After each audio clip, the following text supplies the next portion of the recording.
No one at Blackmore House slept anymore. The silence inside the great stone mansion felt heavier than the winter clouds hanging over the hills of New York State. It pressed into every hallway, every room, every breath.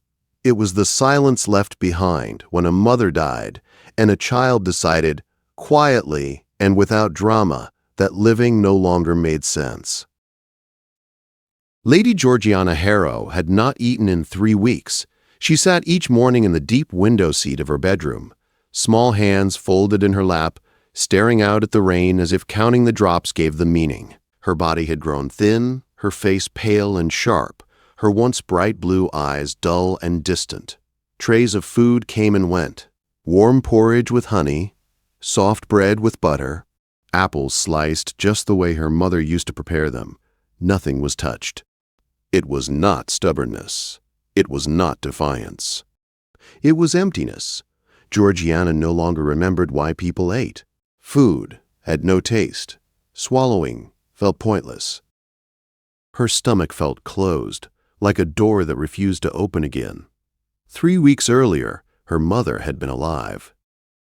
Her mother had smelled of rose water and lavender, had hummed while sewing by the fire, had laughed when eggs burned on Sunday mornings.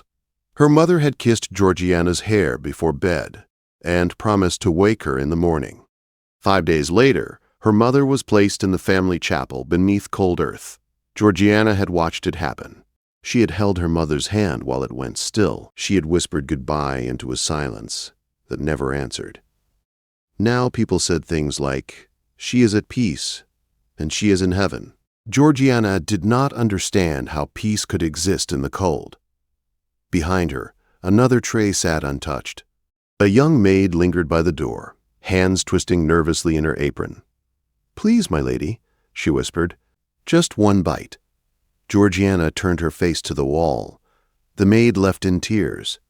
Outside the room, Thomas Harrow, Duke of Blackmore, stood with his hand raised, unable to knock.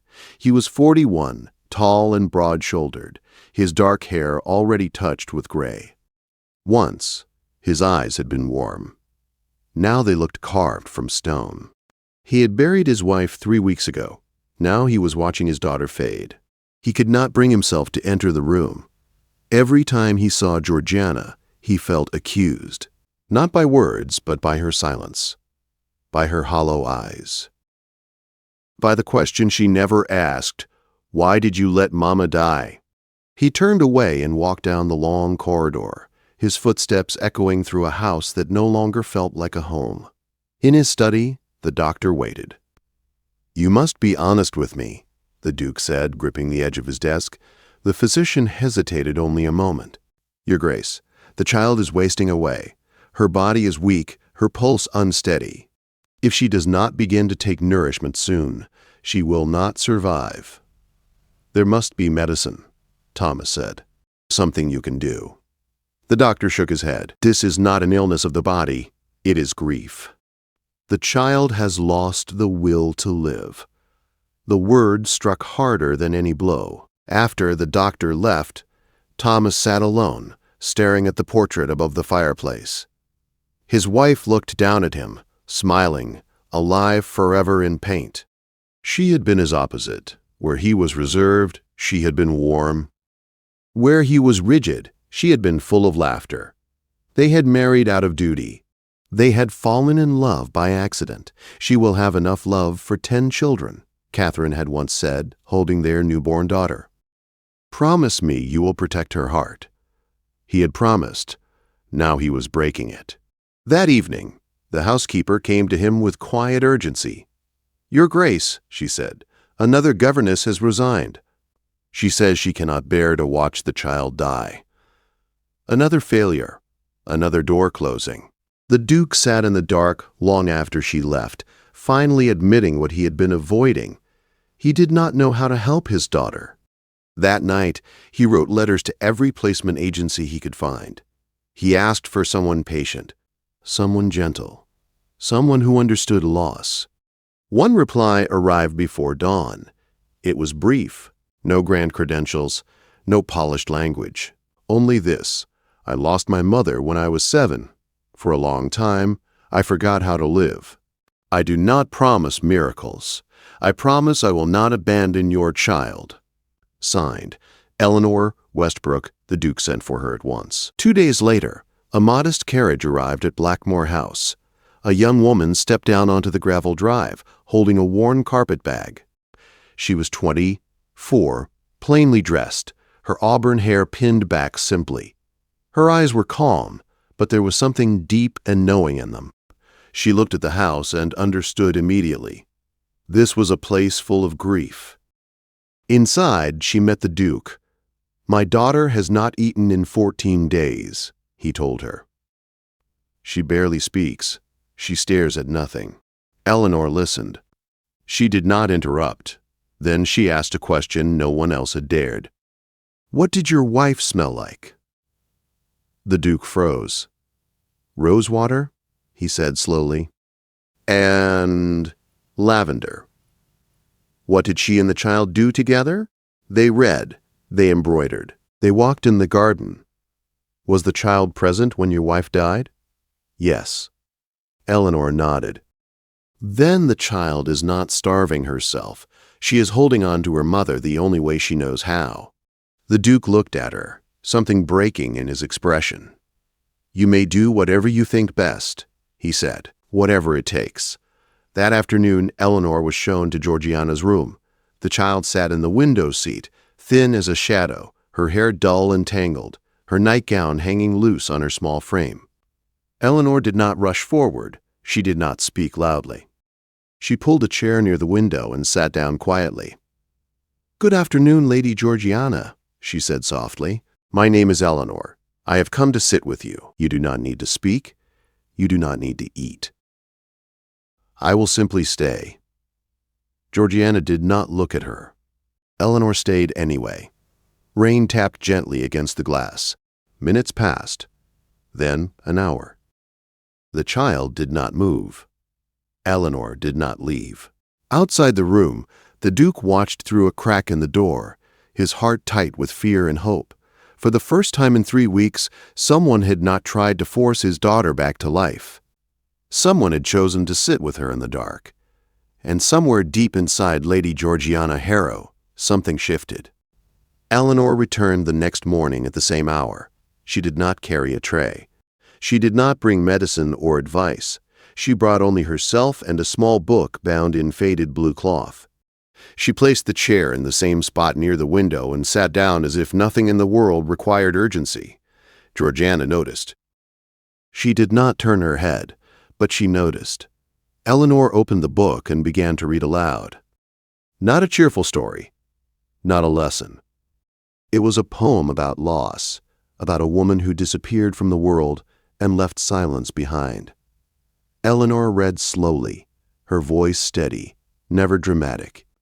She did not look at the child while she read. When she finished, she closed the book and sat quietly again. "I will come back tomorrow," she said gently, and left. That night, Georgiana dreamed of her mother for the first time since the funeral. Not of death, but of hands, sewing by the fire and a soft humming voice. On the third day, Eleanor brought her embroidery. She worked silently, the needle moving in calm rhythm. After a long while she spoke, not to Georgiana, but to the room itself. "My mother died when I was 7, she said. "I remember her hands most. She had a scar on her thumb. I used to trace it when I was frightened." Georgiana's fingers tightened slightly on the edge of the window seat. Eleanor did not press. She kept sewing. On the 4th day, Eleanor opened a window despite the cold. Winter air rushed in sharp and clean. A maid protested in the hallway, but Eleanor stopped her. "Her mother liked fresh air," Eleanor said simply. The cold smelled like the garden. Like mornings when Mama used to say, "Stuffy air makes sad thoughts." Georgiana's eyes burned. She did not cry. Not yet. On the 5th day, Eleanor placed small lavender sachets around the room. The scent filled the air. "It does not smell like her," Georgiana whispered suddenly, her voice thin and unused. Eleanor nodded. "No, nothing ever will." That is, one of the cruel parts of loss. Everyone else had told her different lies, that her mother was near, that everything would feel the same again. This woman did not lie. On the 6th day, Eleanor spoke the words no one else dared. "She is gone," Eleanor said quietly. And that hurts in a way nothing else ever will. People say she is at peace because they do not know what else to say. Georgiana turned then, really turned, her eyes wide. "My mother is not at peace," Eleanor continued. "If she can see you, she is worried. She would be frightened that you are fading." That night, Georgiana cried for the first time. On the 7th day, Eleanor asked, "May I brush your hair?" Georgiana hesitated, then nodded once. As Eleanor brushed gently, she began to hum without realizing it. Georgiana gasped. "That song," she whispered. "My mother sang that." Eleanor froze. "It is a song from my mother's childhood." They shared a silence that felt like a bridge between two losses. That evening, the Duke stood outside the door and listened. He heard something he had not heard in weeks. His daughter's voice. Soft, fragile, alive. Over the next days, Georgiana began to speak more. Single words at first, then short sentences. She still refused food, but something inside her was loosening. Then the storm came. One morning, Eleanor brought breakfast. Eggs, toast, warm milk. Georgiana looked at it and screamed. She swept the tray onto the floor. Dishes shattered. Food spilled everywhere.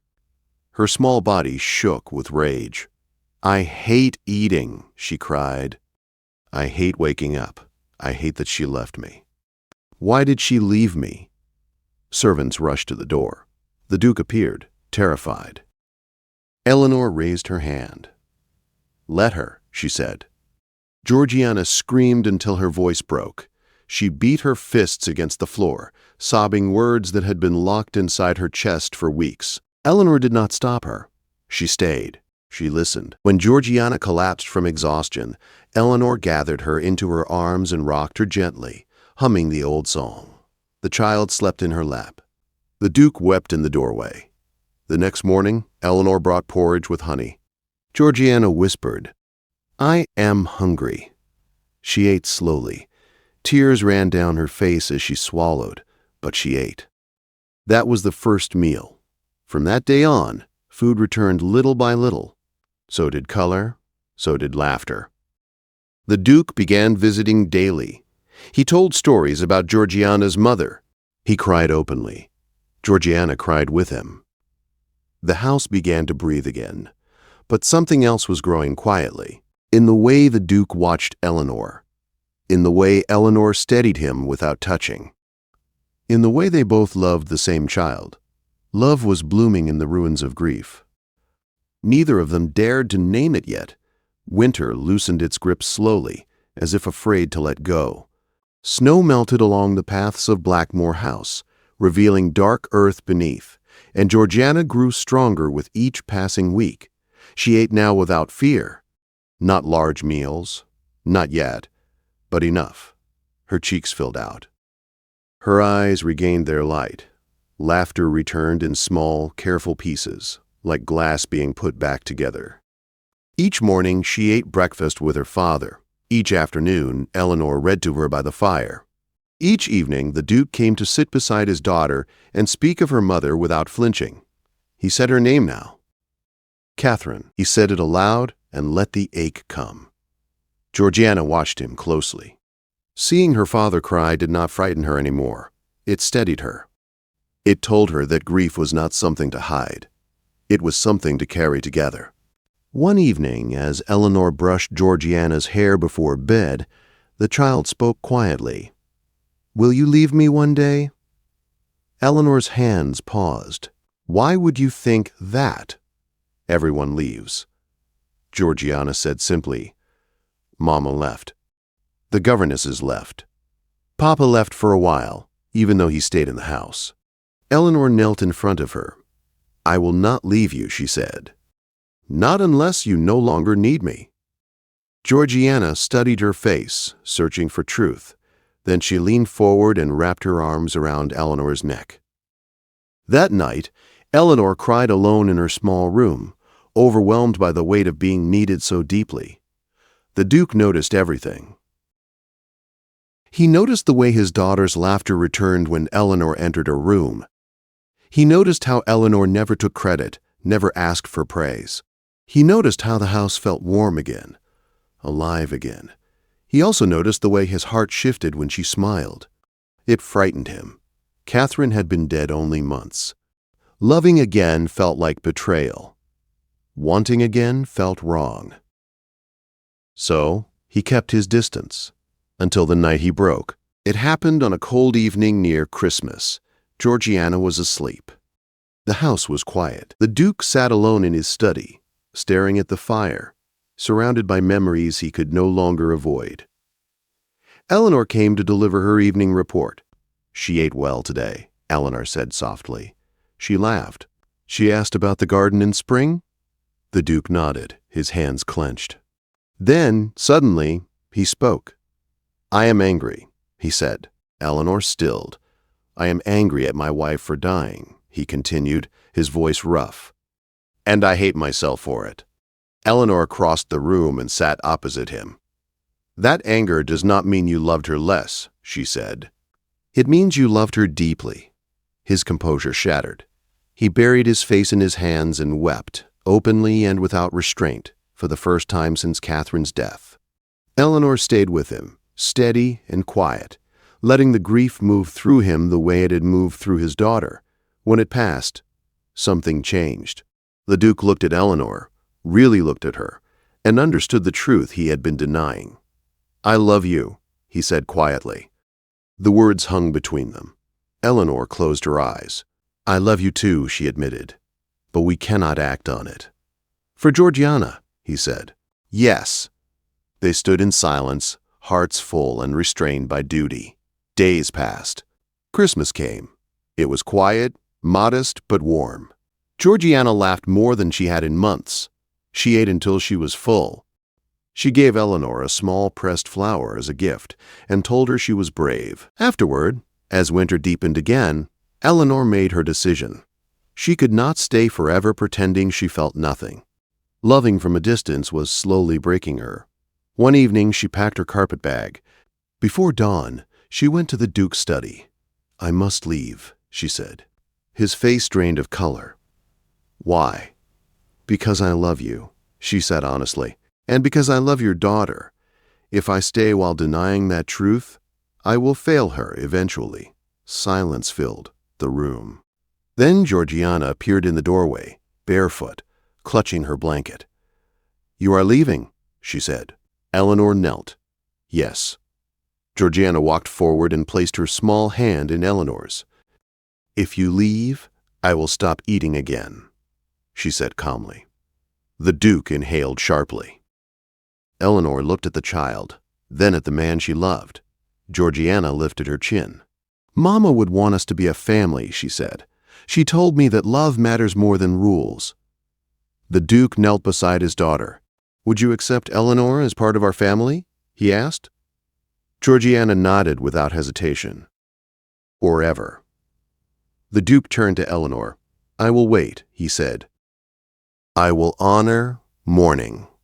I will do this properly, but I will not lose you." Eleanor's resolve cracked. She stayed. Spring came. Roses bloomed again in the garden Catherine had loved. Georgiana ran among them, strong and laughing. The Duke smiled more easily. Eleanor found herself belonging in ways she never had before.